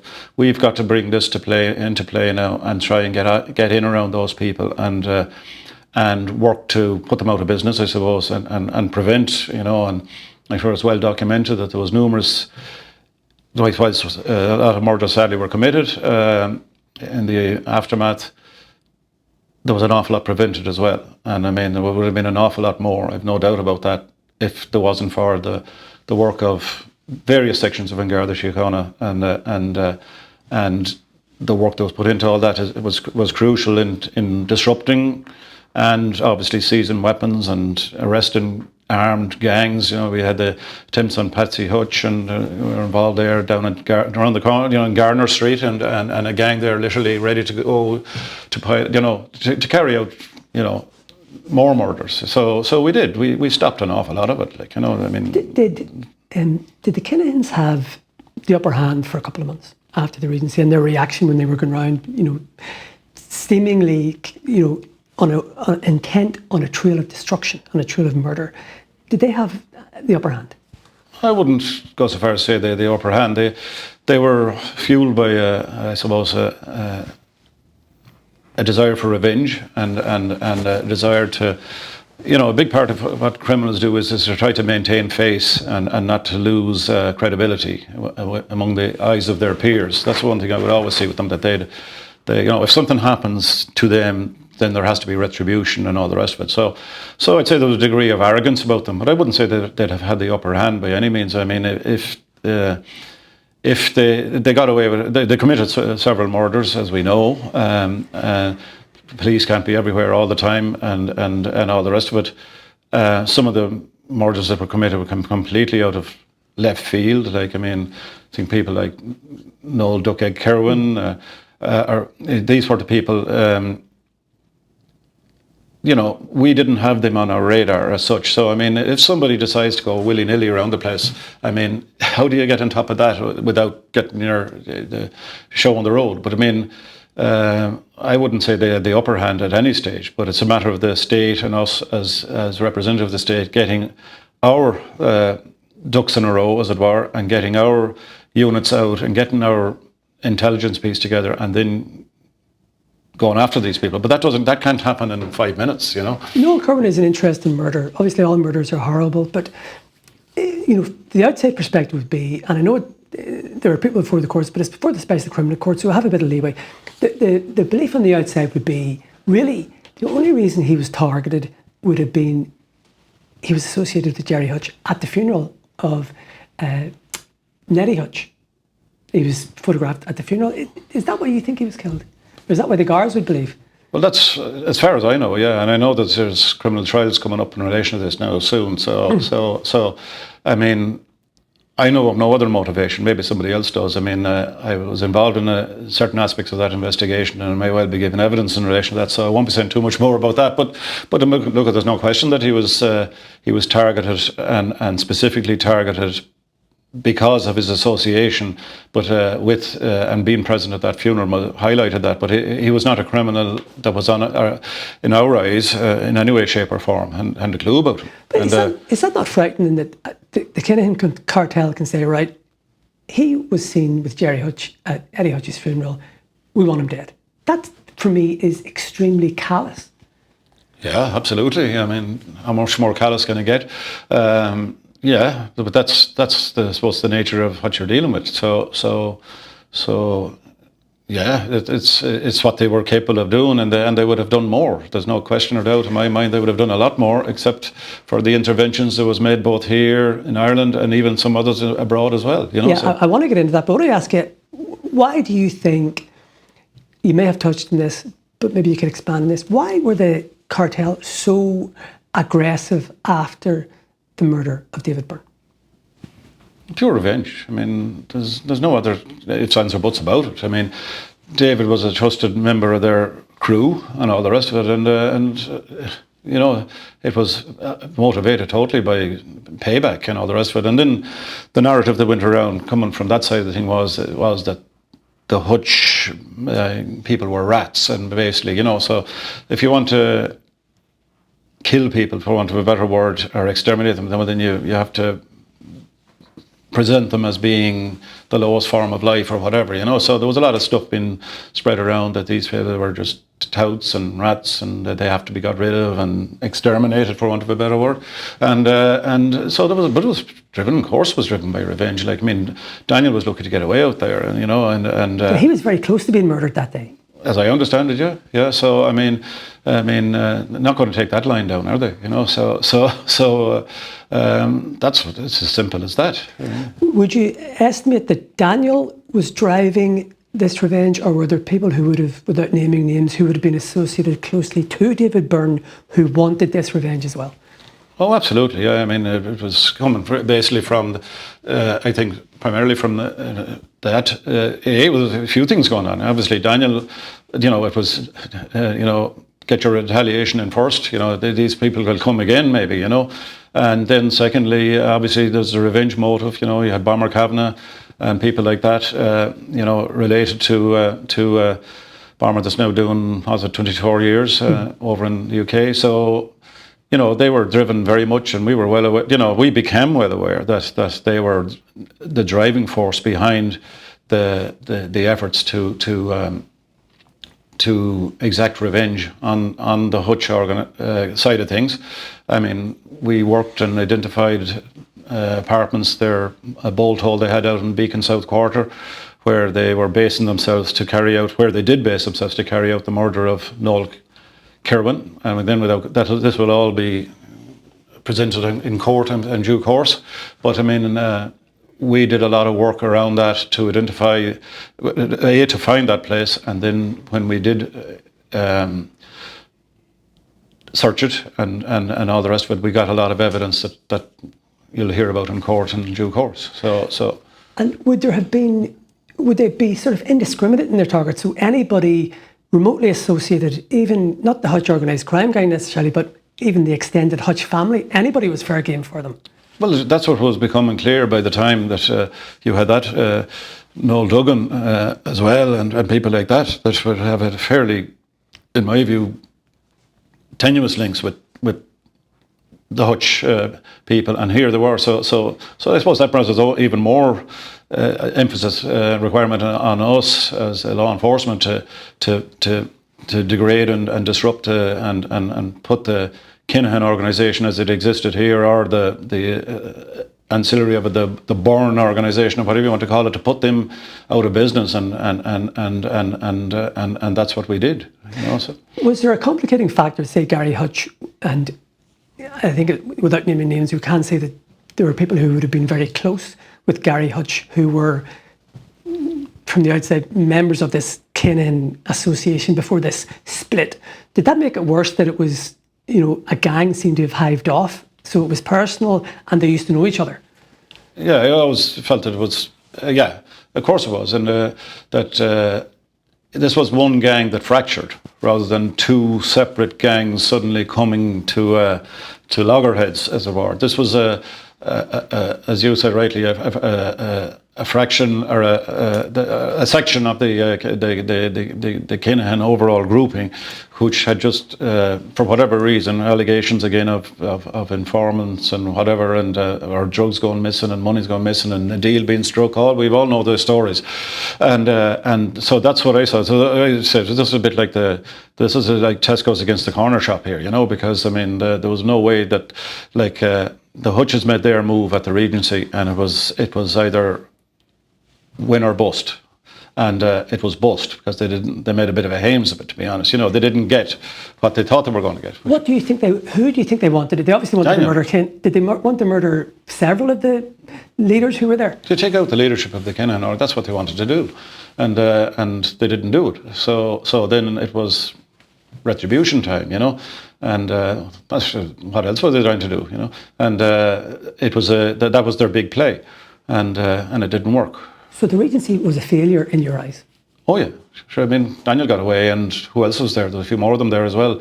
So absolutely was, yeah. Somebody said to me that it was well planned but poorly executed. Yeah. Would you agree? Fair point, yeah, because there was a lot of work went into it. When you look at all the work that went into the organisation of the cars and the transport and this, that, and the other, but planning is one thing. But as Mike Tyson says, all plans go out the window with the first punch in the face, and first contact with the enemy or whatever, So very hard for these things to go to plan, and it was, but it to me it was a failure. That's the reality of it, and look at the absolute disaster. When you said they wanted to take out the Kinahan leadership, was that to protect themselves or to take over the drugs operation? I'd say it was protect themselves, because, and I'd say I don't think that was I never heard that as a motivation that they wanted to take over. That I'd say that they felt under threat and they had to hit back, and they also felt, I think, that they'd been double crossed in deals that were struck in terms of arrangements being made to fellas to get shot in the leg and all this sort of stuff, and then Gary to get murdered after a deal had been done. So that was a double cross, and I think they were saying, right, well then we can't deal with these people anymore. We're going to have to get kill or be killed, really. Yeah. Okay. I suppose that's good. So I always look back to in March 2016 when the Criminal Assets Bureau carried out a series of raids, and I sort of think that was slightly from the outside when the tide started to turn. But there was one big operation really which I consider, and that was January 2017, which was hugely significant, and that was in Greenogue when your organisation, well, you as well really, captured a very significant Kinahan arsenal at Greenogue. There was I think it was well over a dozen firearms, pistols, and automatic machine guns. Can we talk about this? Because would you accept that that was significant? 100%, yeah, it was, yeah, because I mean, we were coming up to the first anniversary of the Regency attack, and we were, you know, in DOCB, we were, you know, working full tilt really on targeting various aspects of the Kinahan organisation and that, and acting on that, we were doing work around certain individuals, and basically we knew at one stage, and this has all been given in evidence in court, that they had some sort of a facility, I'll call it, out at Greenogue Industrial Estate out in Rathcoole, West Dublin, and we were been trying to find it for a while, and one of the ways we would try to find it was by targeting Declan Brady for surveillance, because we had suspicions around him, and we had tried a few occasions, and they're quite crafty in terms of how they, you know, we obviously knew where he lived and all that sort of thing, but we were doing a couple of surveillance runs at him, and he would shake us off, or, you know, he was, you know, we could take him to the general Rathcoole area, but we couldn't take him to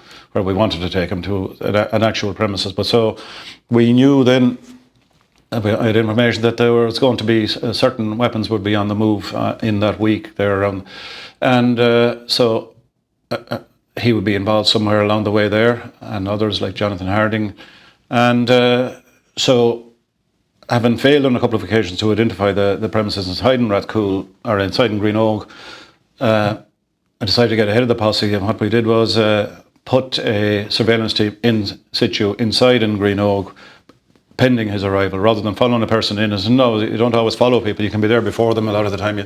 And that's what we did. We had a lot of people, great people, working inside in the on the ground, you know, builders' jackets, whatever, around the place, so that when Brady arrived up there and did a usual bit of a shimmy, as we call it, at the Texaco there and around the place, and cleaned himself, as we call it as well in the lingo. And what does that mean?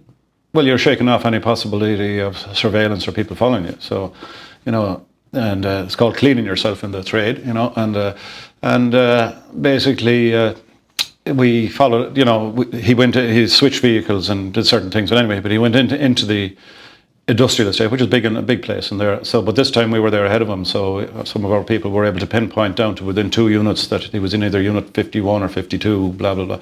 So, and we knew that there should be weapons in there. So that's where, you know, events rolled on from there. We had information that they were going to do something. Weapons were being moved. And so he went in there with Harding, and then after a period he left it. And I suppose we'll try and shorten the story, but I'll be here all day. But the 2 guys left, and I called an intervention on them by the ERU back down at the Texaco. Nothing found in them. And then we went in on an emergency warrant, searched the actual lockup, and there was a guy inside the door, and ERU guys went in the door, and as I went in the door, you know, just detaining the individual there, James Walsh, his name was. Guys had a look or knocked over some of the lever arches and in the shelving there as a reception, and there were all blank pages in them. So hold on here. So you knew it was fake. Well, you know, and then they went inside into the building proper, and then they went upstairs, and there was 15 firearms laid out, about 3,000 rounds of ammunition.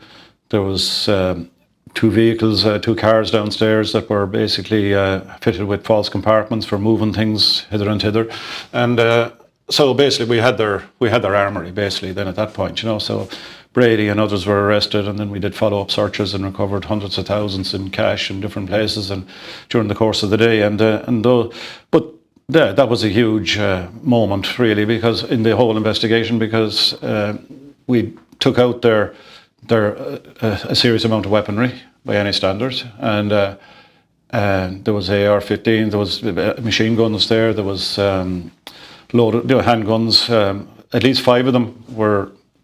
You know, normally when you find weaponry like that, it's well wrapped and covered in oils and all the rest of it for long-term storage. None of these weapons were like that, which indicated stuff was being laid out for imminent distribution for use. Because if you're storing stuff long-term weaponry, they're oiled up and greased and put away basically, and that. But when you find the stuff is out, like it was there, literally laid out on cardboard, and then little plastic zip bags and 50 rounds of ammunition with each weapon, they're ready to go, which kind of confirmed our information that they were planning something probably fairly drastic in the lead up to the first anniversary of the Regency attack, which was just a year before. I want to ask you that, but first I want to ask you about Declan Brady. So he, in the media, was called Mr. Nobody. He was known to you. Well, insofar as he was known to us, there's a lot of people known to us, and again, I go back to that whole point about you need to be very careful about saying how much he was a person of interest in terms of he would be seen at different things around the place, and he mightn't be Mr. Big or Mr. Everybody, I don't know what you'd call him, but he was certainly somebody we felt, and you always look for those sort of people. Organised crime can only survive and function in that nexus, when it has that nexus with the people that are involved in normal activities, normal truck drivers or normal business people or whatever. So that's often your lead into how these gangs operate. So you need people like Declan Brady, who on the surface is a truck driver, sort of a businessman and all the rest of it, and can present as such. You stopped him on the street, you'd think he was like a fella going, laying a few blocks or something, very ordinary sort of a fella, and very, if you met him down the pub, you wouldn't think twice of him, those sort of guys. So, but we were aware of him for sure, yeah. And I'm sure if we weren't aware of him, why would I be doing surveillance on? So. But did you realise he was so important within the cartel? Well, we knew he was important, and the people around him. But what I would say we knew was more important was to find the lockup that they had. That was the important thing. I mean, I wouldn't have said, and I said it in evidence of court, that not in a month of Sundays would I see Declan Brady shooting anybody or whatever. But certainly he would, and he was typical of the person. He was the front that could go in and out of that premises, and the people next door and up and down the street would just not bat an eyelid at him, because he just, fitted the profile of a guy that would have a bit of an old transport business on the go or whatever, and so they were the sort of guys that you kind of look for and target them, because they will bring you to where you need to get to. He was described in the media after Greenogue as really effectively chief executive of the cartel in Ireland. Is that something you would agree with, that he was that important in the hierarchy? Not really. No. Right. No, I wouldn't. No. I mean, that section of the grouping was being run by Bomber Kavanagh from Birmingham, and he was doing what he was told by the likes of Bomber and Thomas Kavanagh and that he was no way. I mean, I don't know. I don't, that may he's the chief executive. No. An important cog in the wheel is what I'd call him, and I think that's what I was given evidence in court and all the rest of it, Okay. But without them, it's important to say, without people like Declan Brady, those gangs can't operate. They really can't. And that's maybe an Achilles heel for them as well. But certain and truly, he's no chief executive. Okay, so when you realised there were 15 firearms there and you'd hit pay dirt, what was your reaction? I'm delighted. Obviously, and... Were you expecting that many? No. I expected some, for sure, but not that many, no. And but of course we were delighted, and it's a great result, and everybody was delighted, from across the organisation, and you have to, if you don't enjoy moments like that, you're in the wrong job, that's for sure. Okay, so you mentioned that in your view, the firearms were effectively ready for use. Yeah, okay. Well, 4 or 5 of them particularly. Okay, so what do you think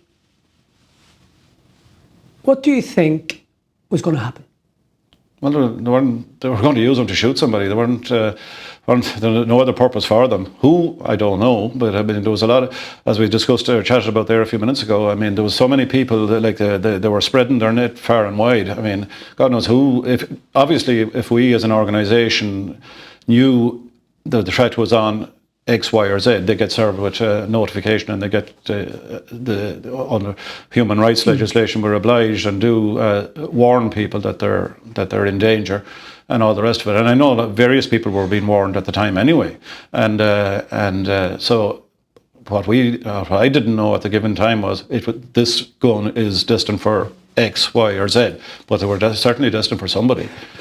Do you think they were planning a spectacular around the anniversary of the Regency?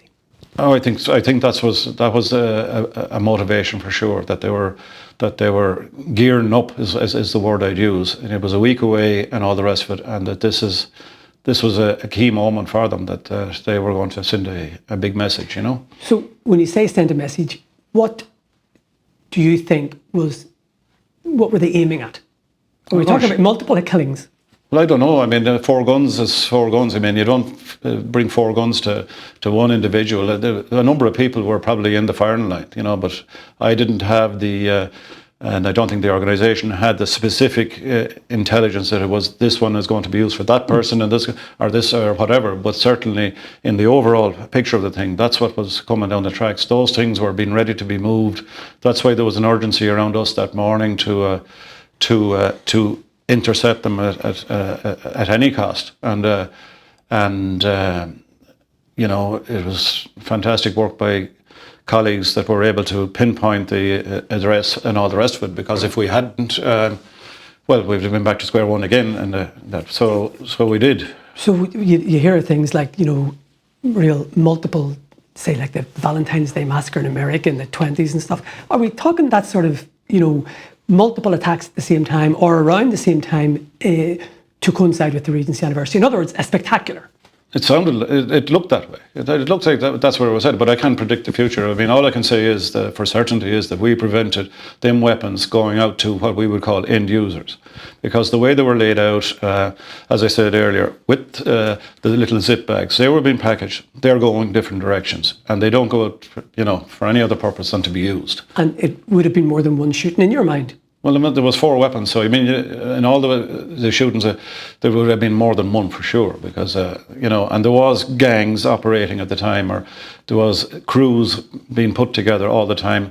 I've lost track of the amount of people. As you know, it's well documented. We prevented about 70 or so different attacks over those periods of those years, and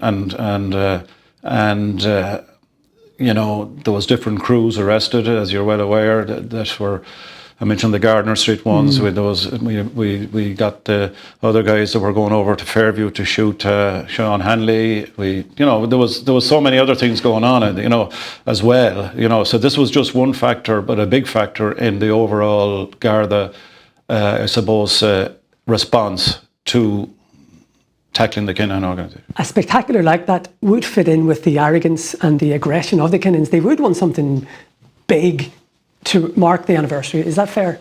Oh yeah, I would say that they were well capable of it, yeah, 100%, yeah. So around that time, do you think the Greenogue was really effectively a massive hammer blow to the cartel?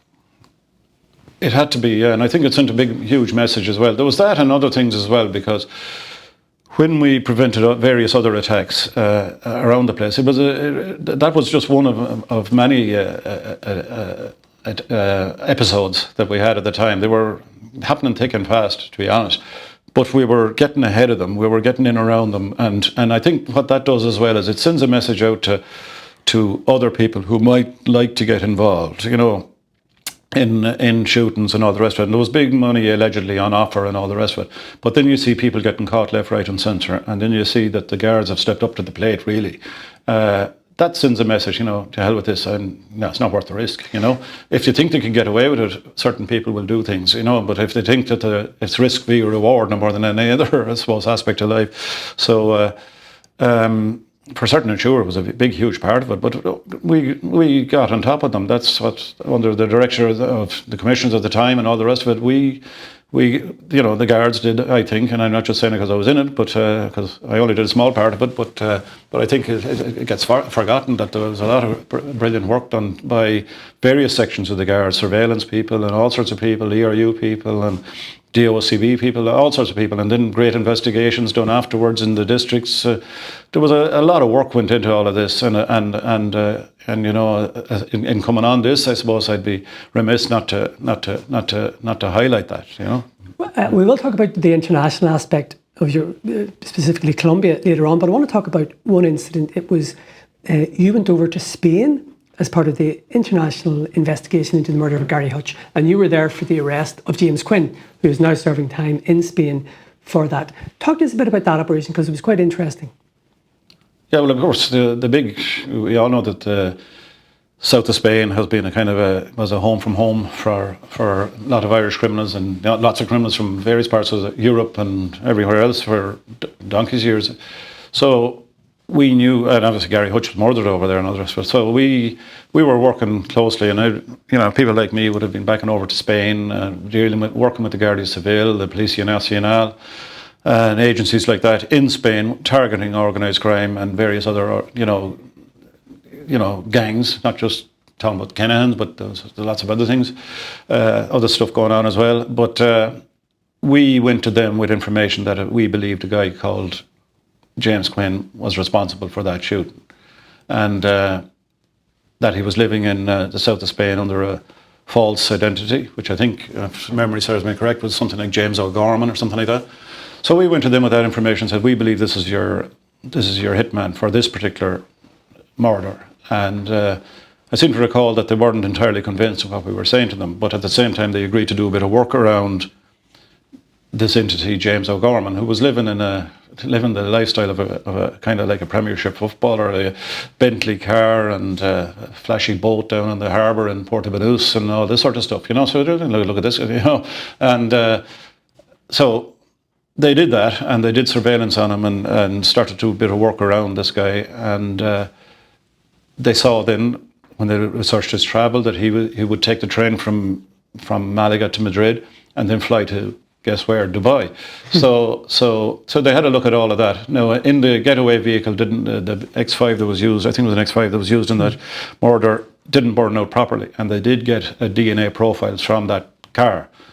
So we didn't have DNA profiles for James Quinn here in Ireland, and there's a whole load of things around that as well, even if we had, how we can share it or not share it under the DNA legislation, but that's for another day. So what they did was they could see that he stayed in different hotels, and he'd take the train up to Madrid and he would stay in a hotel and then he'd take his flight. So what they did was after he stayed in a hotel this particular time, they locked down that hotel room and did a DNA sweep of that hotel room.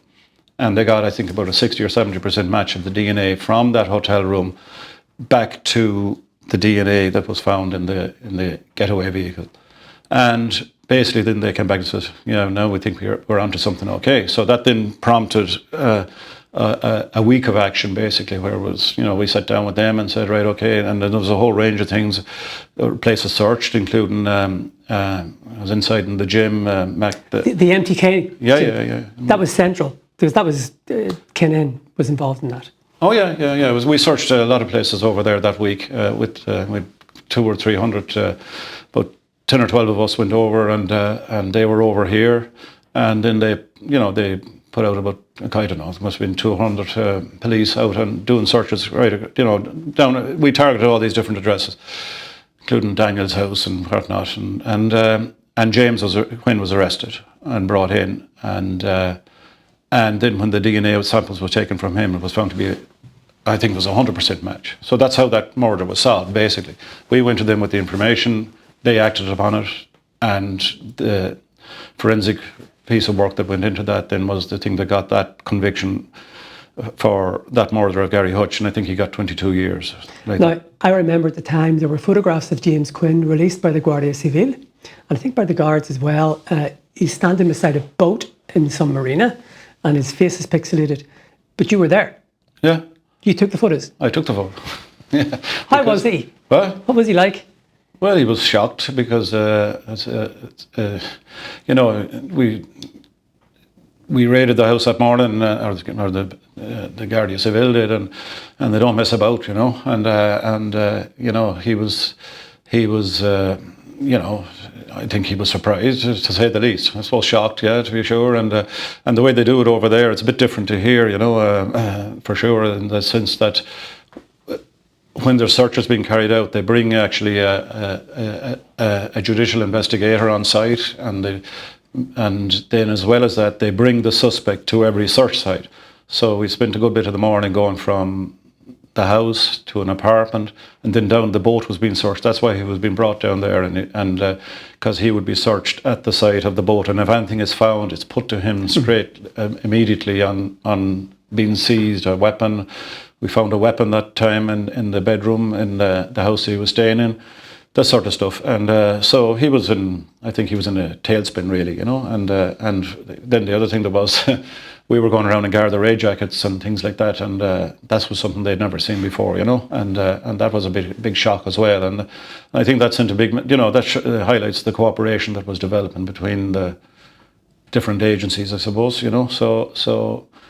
Yeah, well, we had no dealings. We don't have any powers there as such, so we weren't interviewing them or anything like that. That was all that's done by them, the way the Spanish, obviously, because we're there as advisors, and, stuff was seized and inquiries, passing information back and forward. That's your job there as I suppose, a liaison, so you don't have legal powers. There is moves ahead to do, there is things, certain things where you can do, where joint investigation teams can be established where that can happen, but that wasn't the way it was being done there. And you mentioned liaison, and we're going to talk about that in a while, about you went to Colombia, but I just want a few questions about the Kinahans, just perhaps with hindsight. Do you think that the Kinahans let their heart rule their head in relation to the feud? In other words, if they didn't get involved in this feud, they'd still be as powerful and rich as they were in 2015. Was it a disaster for them, the feud, in the end? Oh, I think so, yeah, I would say that, yeah, for sure. I think there was other criminal groups that we would hear rumours were asked to get involved and all the rest of it, and didn't. And I would say that, if they had kept their noses clean, or not, it's about flying below the radar as much as you can, I think, for a lot of these organisations. When you go to attack state institutions, or when you put yourself out there like that, there's going to be, I think, John Gilligan learned that lesson, and then nowadays the Kinahans have learned that lesson, maybe, or maybe not. And if you go and push the envelope out that far, that you're challenging the institutions of the state, which is what they were doing basically, and giving the two fingers to society in general. I always think that the state, and I always hope they would respond, and when the resources of the state are mobilised, shall we say, and put to use the legal resources, the physical resources, the personnel, and all the rest of it. There can only be one winner, in my view. And so, so is it Daniel Kinahan's ego has brought all this stuff on himself? Well, certain people that I would have spoken to over the years would say yes. 100%. Do you agree? Would that be your assessment? I would think so. I would say that if maybe his father was still in charge, things would have been different. So there would have been a bit of Christie may have been a bit calmer, or a bit, let's measure twice, cut once here. Yeah. Daniel just went for it. And I think so, yeah. Well, I can only assess it from afar too, but I know you would speak to a lot of people along the way, and that would be an assessment that would be made by people that had more closer dealings with him, shall we say, than I ever had, So, yeah, I think that's probably a fair assessment. And again, you have to bear in mind as well that, the Byrne family were seriously aggrieved as well, and that's tying into the whole thing, And I mean, Jaws Byrne would have been demanding revenge, would he? Yeah, and then he had the son-in-law bomber being such a very, very significant criminal figure in his own right, quite apart from and as we saw with the work we did over in the UK with the National Crime Agency in targeting that section of the organisation. So just before we move international, just one last question, Kinahan. You were involved in the preparation of the file, were you? That is before the DPP at the minute, in relation to the three men about organised crime and the various offences that they're being investigated for. Would that be fair that you would have a decent knowledge of that there is a file with the DPP? you'd have a decent knowledge of what's inside. Would you be of the belief that there is enough, just in your view, for the 3 men to be charged and brought back to Ireland? Well, very difficult one to answer. Well, first off, I'd say there is that I had an involvement in it. My involvement in that preparation of that file stopped 4 years ago because I headed, as you know, to South America. So I wasn't involved in, and even a little bit before that, I wouldn't have been involved in it. But again, I have not seen the finished article, as it were. But my instinct would be to say that, I mean, this was all a matter for the law officers, and I mean, it took the guards 4 or 5 years to put it together. So you can't expect the office of the DPP and people down there to adjudicate on this or to decide on this it could probably take them as long, maybe, I don't know. But I would have a general idea that I think there should be enough there. But I mean, I don't want to prejudge what the eminent lawyers in the DPP's office would decide. And the other thing you have to understand is the law is changing all the time too. And I mean, precedents can be set. I mean, a piece of evidence that might be usable, and I know a lot of it would be technical evidence and all the rest of it. There could be a decision in the High Court or the Supreme Court tomorrow that kicks that out or whatever. So I couldn't really answer that. Say you as a policeman and someone who has much more knowledge than me or most people in the street, from your perspective, in the globality of what you know, if you had to call it, do you think that they will be charged or won't? Just on your knowledge. Well, I think they would, but then the next piece of the equation then is the fact that they're in a different jurisdiction, and there's all the issues around extradition and all the rest of it. So really asking me a question that I can't answer, to be honest, but I can only surmise. Based on what you know, they're in trouble. Yeah, I suppose they are, really. I mean, there's a joke among the criminal fraternity that, they call Dubai, Hotel California. You can check out all you want, but you can never leave. But, so it's all to play for, I think. I mean, I don't know. I mean, as I said, other people have been working, beavering away, putting that file together. I have no sight nor sound of it, and that, so it's pure surmising. Were you surprised that Sean O'Govern was sent back? No.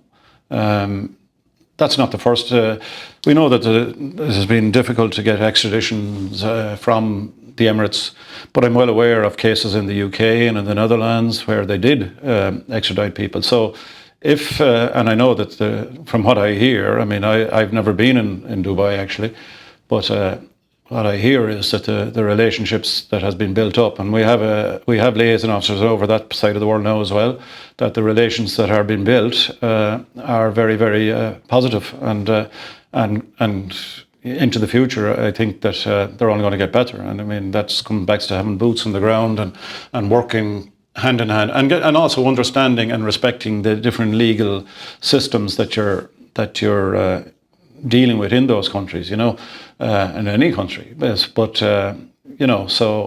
so I wasn't a bit surprised that he was extradited, and because I've seen serious criminals from Liverpool that the NCA and other ones I'm sure you've read about have been extradited over the years, in the last several years, so